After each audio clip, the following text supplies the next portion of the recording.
Why? And in the bulletin it says, wonder why. It says, you ever wonder? And then, of course, Q has to pick these songs. It further along. Tempted and tried were often made to wonder why. Wonder why. I wonder why. Wonder is an incredible gift from God. He's planted eternity in our heart. He's given us a capacity to wonder about things and then get on this path of discovery. I mentioned during the week, we're getting this conversation going. So I don't know, it's going to make its way around after we have our meeting today. We're doing some planning, for the year ahead, and then for, like I said, my goal, just so you know, one of my intentions is this is my year for recovery, and to set some things in place, get some conversations going this year, so that starting in 2025, I'd like to set up 25 to 30, some kind of a path that we want to run on. And I just love the fact, for those of you who've been away for a while, what do you think of across the street there? Pretty impressive, huh? I mean, it looks so different. I'm taking pictures. I got to remember to take a picture today. You got to remind me, Lisa, because she got to take my picture today, but I got to take a picture. I'm kind of documenting the growth of this thing, but I love it. I love watching construction. Derek, it's in my blood, right? I get excited. I remember being a young man on a job site and having my cousin, and by the way, it was Brittany Farms. I was working on Brittany Farms. That was one of the big projects that we did when I was younger, when it was brand new construction. Mostly I did rehab, and I remember my cousin were on the job site early in the morning. He goes, I love the smell of new construction in the morning. Just like breathe it in, take it in, because we worked in some pretty miserable rehab conditions. So to be on new construction, so watching this go up is kind of exciting to me. But do you wonder what it's going to look like when it's done? And as you watch something get built, do you wonder, why? How do they know how to do this? And now construction is it's such a precise art now. I notice, you can tell, I know Ed probably thinks in these terms too, right? The scrap, you can tell how well planned the job is by the scrap. I remember being on job sites where you used to cut stuff up and you have a mountain of scrap, but they order stuff now that's so precise. Things are, it's almost like Lincoln logs, a lot of this stuff is pre-set up, so they just have to assemble it when it gets on the job site. So anyway, but wonder, it's something about us. And I want to say, years ago, I had heard this in a lesson. I like the acronym CANI, C-A-N-I, can I. It stands for constant and never-ending improvement. And I thought, what a great concept. So I was a young construction worker, and I really loved building things. I know we just love puzzles. We like anything that we can do. Who doesn't like playing solitaire or one of those games, those silly games? Why do we spend so much time working on these little puzzles or little word games or whatever? Because we like the instant gratification we get sometimes. A lot of times in the work that we do, we don't always see the results. It's some long-term plan at your job. They map out, this is a strategy, this is what we're going to do. And depending on the type of work that you do, sometimes you're helping people plan for a future that they're not going to realize for 20 or 30 years, which is why we retreat back sometimes. I want to play something I could get like instant gratification. It was hard for me to transition from one career to another that was so different that way. And working on a job site like that, there's a lot of satisfaction. I know there's a lot of you are either in the trades or related to somebody in the trades. But when you landscape, or you do electrical or plumbing or carpentry or whatever the trade is, you get to build something and you get to stand back and look at it and go, wow, what an accomplishment. But God gave us that. And what I learned when I changed careers, and now it's more common because, my parents' generation, what was common for them was you worked at the same job your whole life, and then when you retired, you got a watch, and a pension.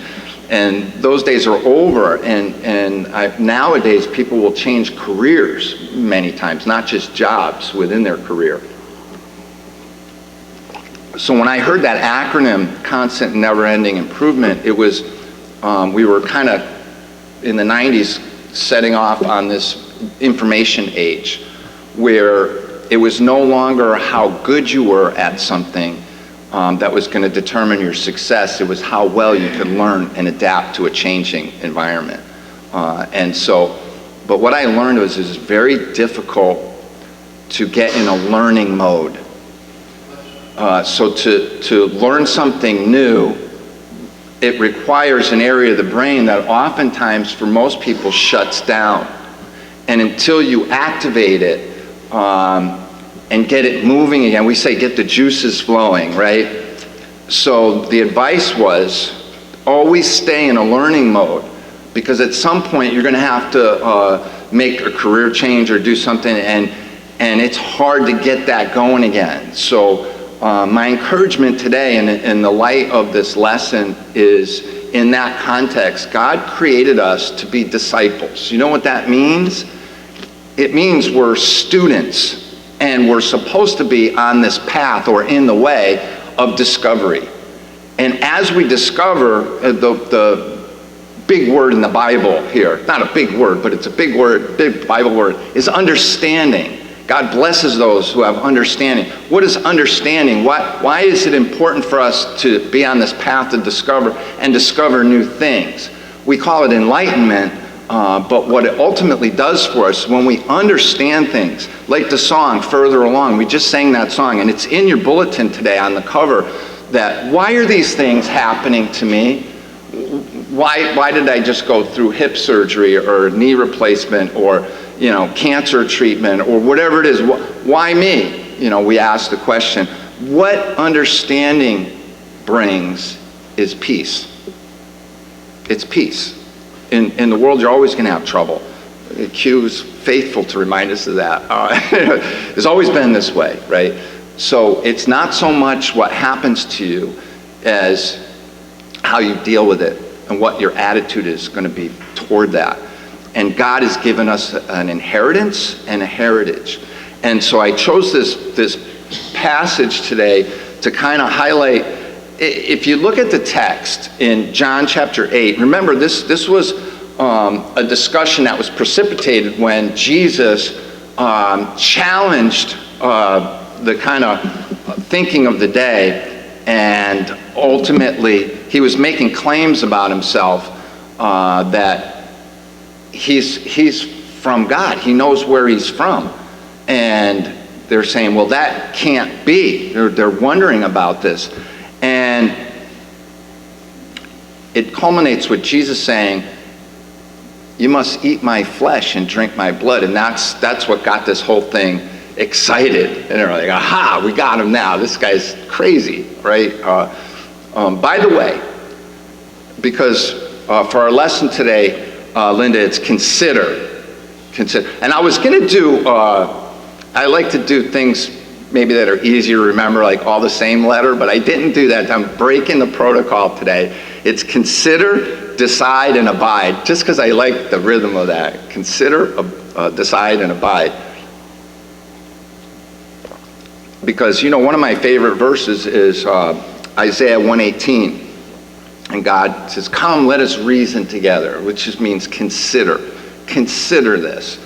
All throughout Scripture, in our, like I said, our heritage and for our inheritance. But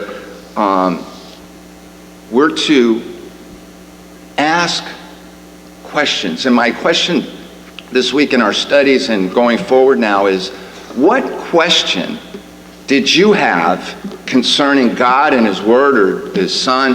What questions have you had that really troubled you, or you really wanted to know the answer but were difficult, but eventually you found the answer? The answer came. I want us to have these conversations, and I wanted to I'm going to be talking to the guys today about potluck. I'd like to use potluck as a forum for this, where we can kind of get these ideas. You know, in the past, we would have meals together, and we would ask, your conversion story. And it's great when people start telling their story, tell them, and we find, how, oh, wow, I thought that way too, or whatever. But these questions that we have, I had this question. This one is one of mine. And this is what started me on my path. What is truth? And so,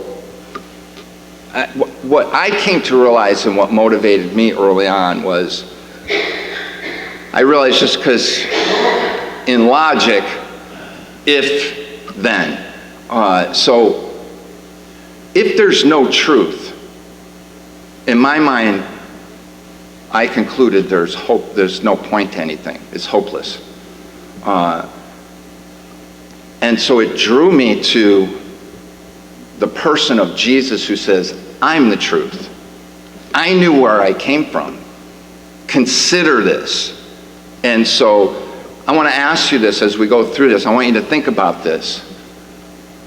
Historically, has anybody leveled a charge and made it stick, proving Jesus was a liar?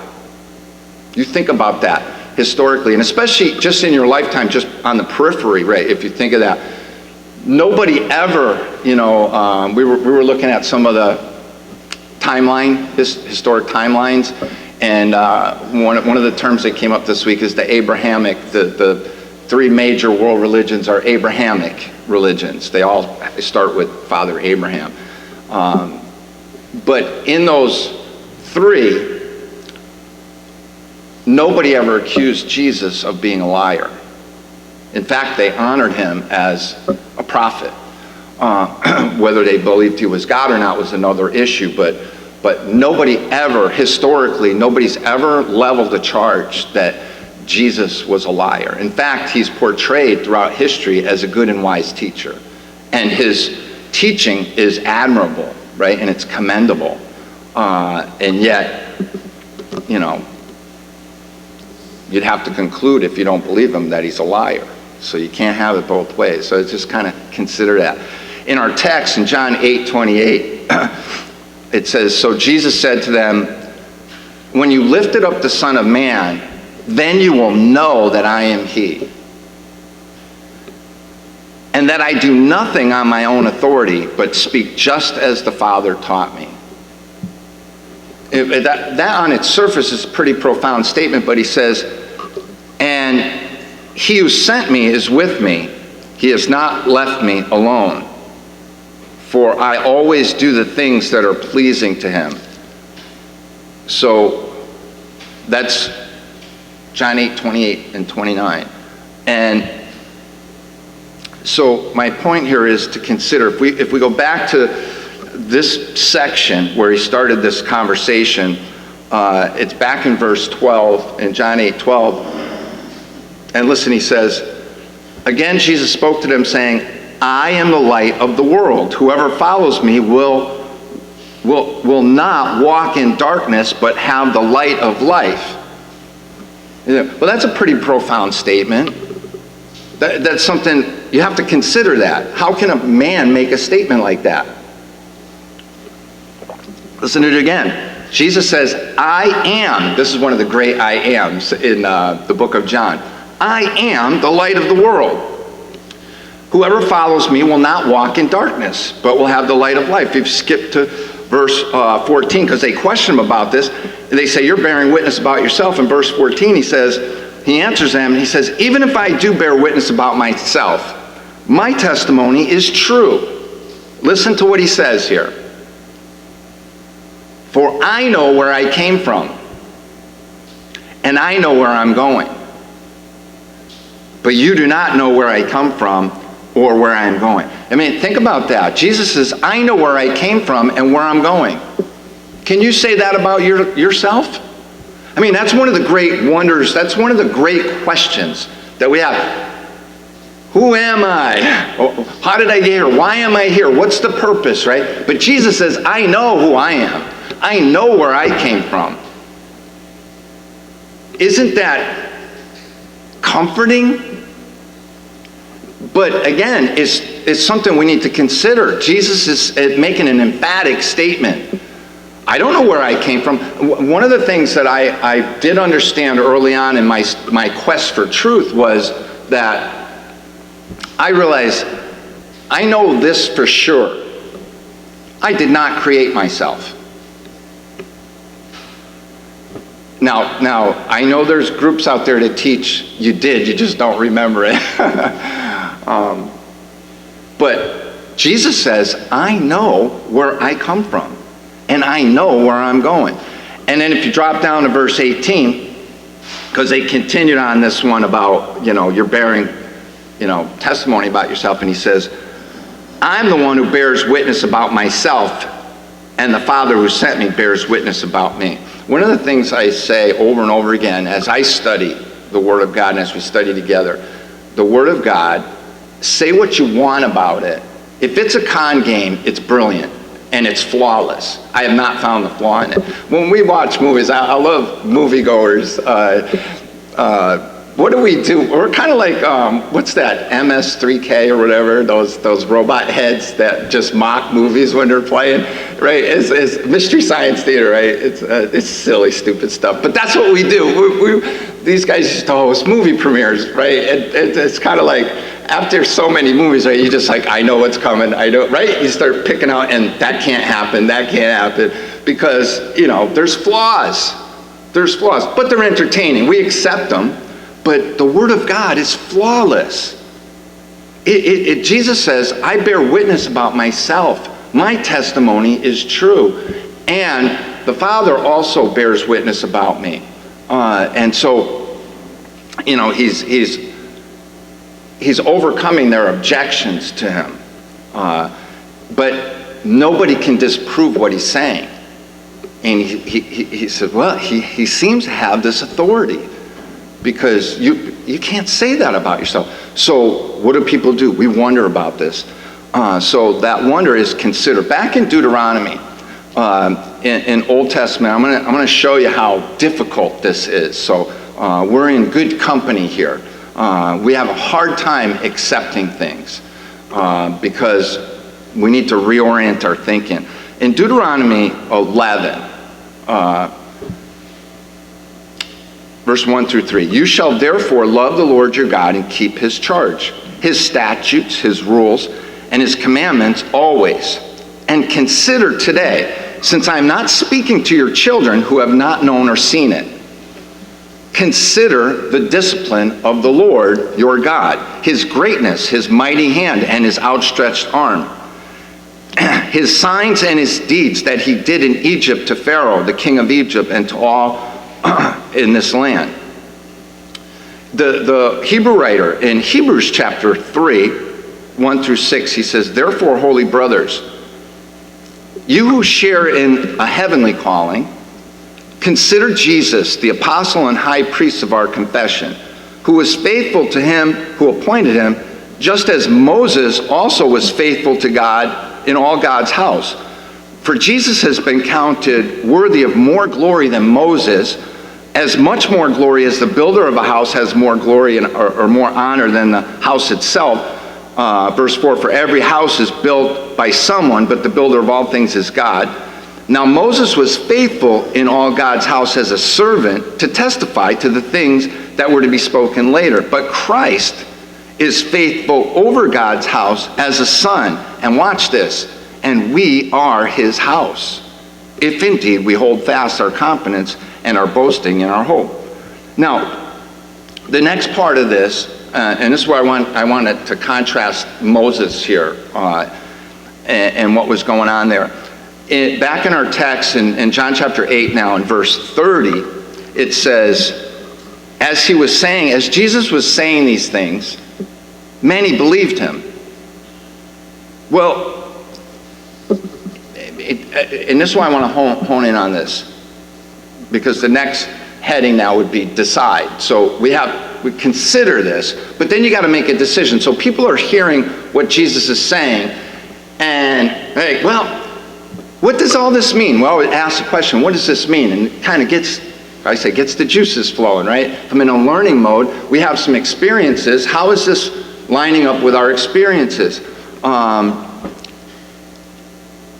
We got to make a decision. Back in, let me see, let me mark this. I don't want to lose this.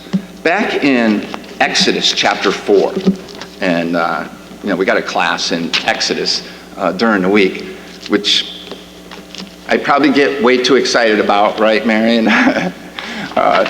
Exodus chapter 4. I want us to see this. Moses.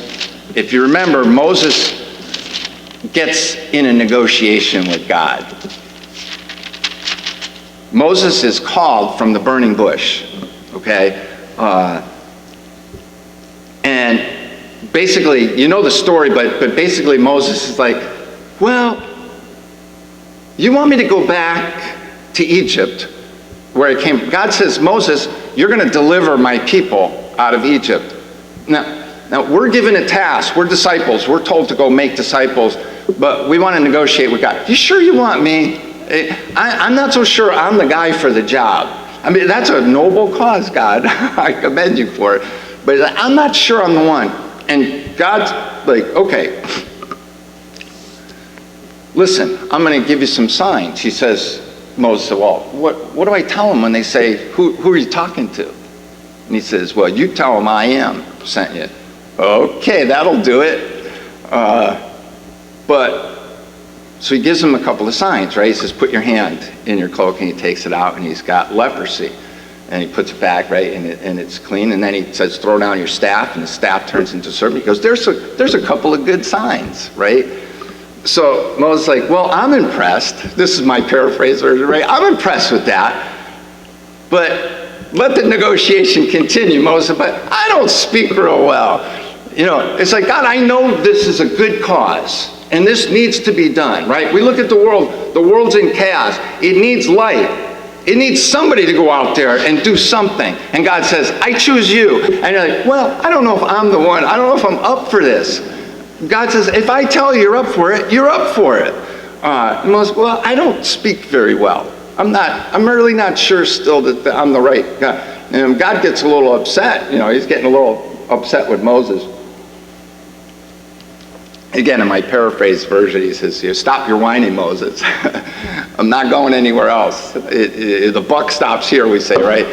So, anyway, as this dialogue goes on, down in verse 30 and 31 of Exodus 4, God had told Moses he's going to use Aaron as his mouth, okay? So in verse 30 and 31, Aaron spoke all the words that the Lord had spoken to Moses and did the signs in the sight of the people. And the people believed. Now, I want you to see this. And when they heard that the Lord had visited the people of Israel and that he has seen their affliction, they bowed their heads and they worshiped him. It seems like we're all on board with this, right? They go to Egypt. They perform the sign to Israel.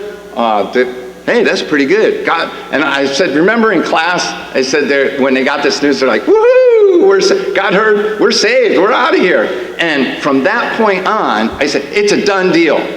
God said it, God's faithful, it's going to get done. But the people are like, but I didn't know it was going to be work. Because what do they start doing? Oh, this is hard. So it says they believed, and they worshiped. Over in Exodus 19:9, it says, watch this, Exodus 19:9, and the Lord said to Moses, behold, I am coming to you in a thick cloud, that the people may hear when I speak with you, and may also believe you forever. So, again, a lot had happened there, but through the whole process, say, yeah, we believe you, God, but what do? They grumble, and they fall by the thousands. So what I'm saying is belief. When we say we believe, God understands when we say, yeah, I believe you, God, and I'm going to follow you. Sometimes we say they're foxhole commitments. God, if you just get me out of this, I'll go to church every Sunday. And it's like once we're rescued, it's like, we don't follow. We're not good at following up on the things that we say we're going to do. Back in John chapter 6, 27 through 29, because I want you to see this. It's work. It's always been work. From the time that man said, Jesus, yes, I believe you, now help me in my unbelief. That's our condition.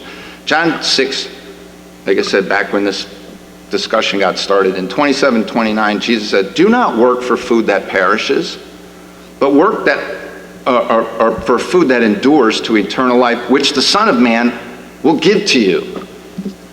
For on him God the Father has set his seal. Then they said to him, what must we do to be doing the works of God? And Jesus answered them, this is the work of God, that you believe in him whom he has sent. It is work to believe. Why? Because belief, according to the Bible, is when you believe, you will take the action necessary to fulfill that belief. But we struggle with that. So the last part in our text is 8:31 and 32. So Jesus said to the Jews who believed him, here's the process. If you abide in my word, you are truly my disciples. And you will know the truth, and the truth will set you free. And so I say, understanding brings peace. Truth. When we understand truth, we understand how things work, we have peace. We can't change things because of that, but we can have peace. And so the idea to abide, that's the process. And the word, and we kept hitting on this word this morning, is edify, build up, right? Why do we need building up? I believe. Isn't that good enough? Jesus said in John 15, was the vine and the branches section, he says in 7 and 8, if you abide in me and my words abide in you, ask whatever you wish and it'll be done for you. By this my Father is glorified, that you bear much fruit and so prove to be my disciples. So God expects us to be working, to be discipling. But here's the good news today that I want to leave you with. God will equip us with what we need if we'll stay faithful and abide in his word. And as we come together and we build each other up, what will happen is these words that are abiding in us now, when somebody close to us, somebody we know, has a circumstance that comes up, and we can offer an answer that makes sense or share an understanding with them and bring peace to their situation, that's very attractive. And God is equipping us to be that salt and light. Not that we have to drive ourselves crazy, I'm not doing enough, and beat ourselves up to where we become inactive. He's saying, just abide, just show up, just keep getting this word in you, keep growing up, and this will come out. He says in 2 John is a warning. 1:9, everyone who goes on ahead and does not abide in this teaching of Christ does not have God. Whoever abides in the teaching has both the Father and the Son. It was what we were talking about this morning, knowledge puffs up. And so don't go beyond. What people want to do is, we want to be saved out of our circumstances and then forget who saved us and then go on ahead. And then say, well, now I'm, dust myself off. Remember that image? It's Ezekiel chapter 16 where God, through the prophet, says, I took this bloody abortion, turned her into a princess. I made her into a beautiful woman, and I made her my wife. and I gave her glory. And she became an adulterous woman because it wasn't good enough. Jesus said, and we're familiar with this, the Great Commission. I want you to see this. Matthew 28, verse 17. As he gathers his apostles together, when they saw him, they worshiped him, but some doubted. Can you imagine that? At this time, when Jesus, just before he's ascending, some doubt, his apostles doubted him. That's pretty consistent with the Exodus. Yeah, we believe you, Moses, but then they grumble. They don't follow through on it. That's the way we are. God knows that, and he gave us this as instruction. But he says, if you will trust me and abide, walk in the light as he is in the light, then I'll work it out. And my plan will prosper. And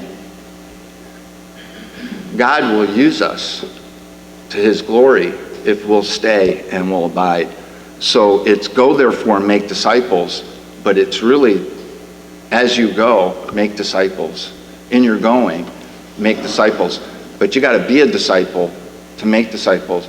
But what I'm saying is, don't stress out over, gee, I got to make disciples, I got to make. God says, I'm equipping you if you abide in my word. You're gonna know what to say at the right time. And oftentimes we're gonna mess it up. That's what we do. But God makes it all right. He fixes it. Get in a learning mode. And it doesn't have to be in a Bible study. I know we encourage you to be in Bible study, but I encourage you to be learning something. If you're learning in one area of your life, you're more apt to be learning in other areas of your life. But stay in a learning mode. And we live in an information age right now. There's nothing you can't ask. I mean, literally ask. Ask a question. Say, I wonder about this, and ask, and some voice will tell you, oh, this, and set you on a path. We live in an information age. But get your mind stimulated. And that's what we do, stir one another up to love and good works. God is faithful. He's going to accomplish his purpose, which is to save the world. But he's calling us. And the invitation song is a call. And God binds up our brokenness. And let that not hinder us.